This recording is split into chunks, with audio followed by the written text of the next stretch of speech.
Frymëmarrja e fundit. Bekimi gjithmonë kishte jetuar pa e vrarë mendjen për asgjë. Kishte marrë frymë sikur kjo të ishte një e drejtë e pandryshueshme, e dhënë veçanërisht për të.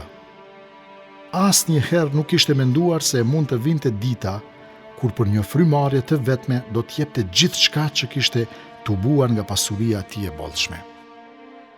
Por koha nuk pyet, ajo ecën pa kthim. Dhe kur bekimi mbushi të 60-tat, trupi i tij nisi të dorëzohej.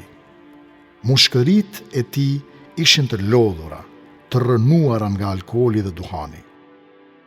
Çdo thithje e ajrit tani ishte një betejë, çdo frymëmarrje një përpjekje e dëshpëruar për të mos ushuar. I shtrirë në shtratin e spitalit me tubat e oksigjenit të futura në hund. Bekimi i shihte shifrat në monitorin për bri. Dritat e vogla që pulsonin me ritmin e jetës së tij i dukeshin si një orë që numëronte mbrapsht sekondat e mbetura. I dukej e pabesueshme që dikur frymonte lirshëm, pa ndier asnjë peshë mbi gjoksin e tij. I lartësuar qofsh o Zot, i rrëqethi trupi. Mushkrit nuk i mbushim me frymë e vullnetin ton. Frymëmarrja është instinkt, por kush na e dha këtë instinkt? Kush e caktoi që të marrin frymë pa qenë të detyruar të mendojnë për këtë? Një drithërim e përshkroi trupin e tij të drobitur. Bekimi ndjeu zemrën të rrite më ngadalë. Mendja i fluturoi drejt të shkuarës, drejt kohës kur e quante jetën një fushë loje. Ai nuk ishte pyetur kurrë për Zotin, nuk ishte ndalur kurrë për të menduar për mrekullinë e krijimit të tij. Sa i çuditshëm kam qenë!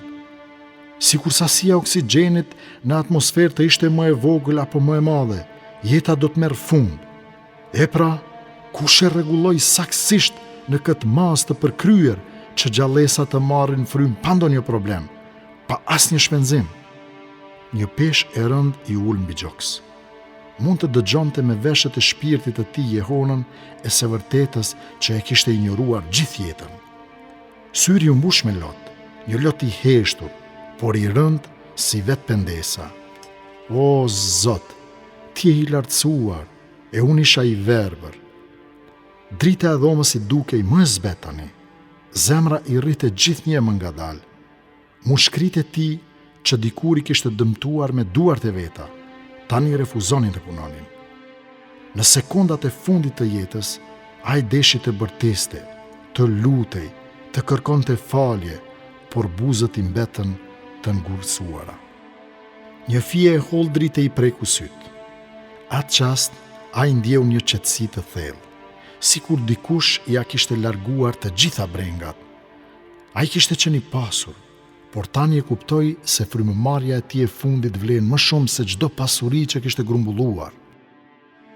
Faleminderit, o Zot, që më dhe kohën të të njoh, qoftë edhe në frymën e fundit. Sytë ju mbyllën ngadalë.